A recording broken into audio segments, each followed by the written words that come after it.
ફરી જીવી જાણ. ભાગ 50. આઝાદી.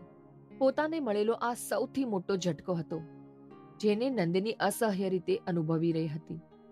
સામે ઉભેલો માણસ જે વ્યવસાયમાં અવ્વલ હતો, તે અત્યારે લાગણીઓના પણ વ્યવસાય કરી રહ્યો હતો. હિતેનભાઈએ જે પ્રયત્નો કર્યા હતા નંદિનીની નજીક આવવાના, અને નંદિનીએ જે ડગ માંડ્યો હતો પોતાના પિતાની નજીક આવવા માટે, તેનું પરિણામ અત્યારે શૂન્ય હતું. નંદિની ખૂબ જ દૂર અનુભવી રહી હતી, અને તેણે 2 કદમ લીધા ને તે ચાલી નીકળી. તેના મનમાં જે ચાલી રહ્યું હતું તે ભયાનક હતું. હિતેનભાઈએ દેવાંશ સામે જોયું અને સામાન્ય બની પાર્ટીમાં ફરી પ્રવેશ્યા. દેવાંશ સમસમી ઉઠ્યો. તે જે સ્થાને હતો ત્યાંથી તેના માટે એક ડગ પણ આગળ વધારવો મુશ્કેલ હતો.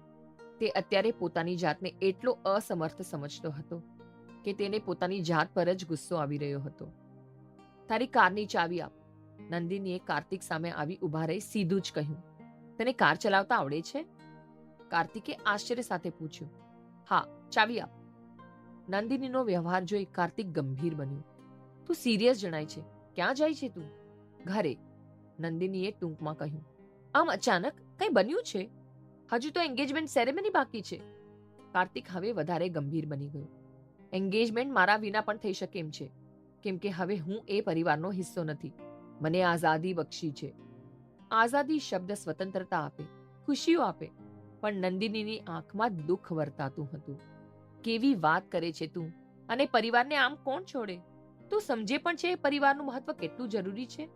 એ માણસ જે મારો બાપ છે તેને જ મને આઝાદી બક્ષી છે, અને તું જે પરિવારના મહત્વ સમજાવવાની વાત કરે છે, તો હું એ મહત્વ ક્યાંથી સમજતી હોય, જ્યારે આજ સુધી મારો પરિવાર તો હું પોતે જ રહી છું. તું ચાવી આપ. નંદિનીના વર્તનમાં કંઈક અલગ જ હઠ વર્તાતી હતી.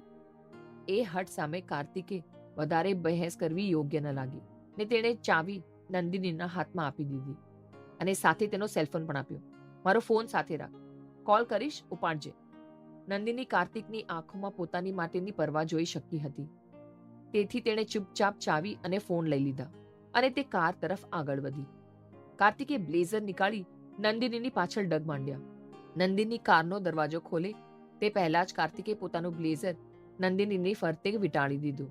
તે પોતે ફરી ચાલવા લાગ્યો. નંદિની બ્લેઝર અડકીને ભાવુક બની ગઈ, ને કાર્તિકને જોતા જ જોઈ રહી. ને અચાનક જ એ જોઈ ન શકી કે તે દોડીને કાર્તિકને પાછળથી ભેટી પડી. નંદિની! કાર્તિક નંદિની તરફ વળવા ગયો કે નંદિની બોલી પડી. થોડી વાર આમ જ રહીએ પ્લીઝ. નંદિની એક હૂંફ અનુભવી રહી. મેં મારા મા બાપને માત્ર ઝઘડતા જ જોયા છે. જો પ્રેમ જતાવવાનો તરીકો એવો હોય તો મારામાં હિંમત નથી પ્રેમ કરવાની. પણ તારો પ્રેમ અલગ છે કાર્તિક. જ્યારે જ્યારે તું મારી નજીક આવ્યો છો ત્યારે ત્યારે મેં તારા પ્રેમની હૂંફ અનુભવી છે. પણ નંદિની અટકીને ફરી બોલી. કાર્તિક, કાર્તિક, કદાચ હું તારા માટે નથી બની. તું જેમ પ્રેમ કરે છે તેવો જ પ્રેમ તને કોઈ કરે તેવું પાત્ર તું શોધી લે. નંદિનીએ પોતાના હાથ છોડી દીધા અને જાણે કાર્તિકને પોતાનાથી દૂર કરી દીધો. કાર્તિકને પોતાની છઠ્ઠી ઇન્દ્રિય કંઈ અયોગ્ય બનવાનું કહી રહી હતી. તે બેચેન બનતા પૂછી રહ્યું. તું આપણા ઘરે જ જાય છે ને? કાર્તિક નંદિની સામે મળ્યો. નંદિનીએ હકારમાં માથું હલાવ્યું, ને એ ફરી પાછી ચાલવા લાગી. નંદિની, મારા માટે તું જ યોગ્ય પાત્ર છે, એવી જ રીતે તારા માટે હું. આ વાત મનમાં બાંધી લે. કાર્તિક કહી રહ્યો, પણ નંદિની પાછળ જોયા વિના નીકળી ગઈ. Is everything all right? સિદ્ધિએ દેવાંશને વીંટી પહેરાવતા પૂછ્યું. દેવાંશે પોતાની આંખોને ભીની થતી અટકાવી, ને સામે ચાલતી પાર્ટીમાં ઉપસ્થિત લોકો સામે સ્મિત કરવા પ્રયત્ન કર્યો. સિદ્ધિ જાણે સમજી ગઈ હોય તેમ તેણે દેવાંશના હાથમાં હાથ પરોવી દીધો, ને જાણે એ દેવાંશને હિંમત આપી રહી.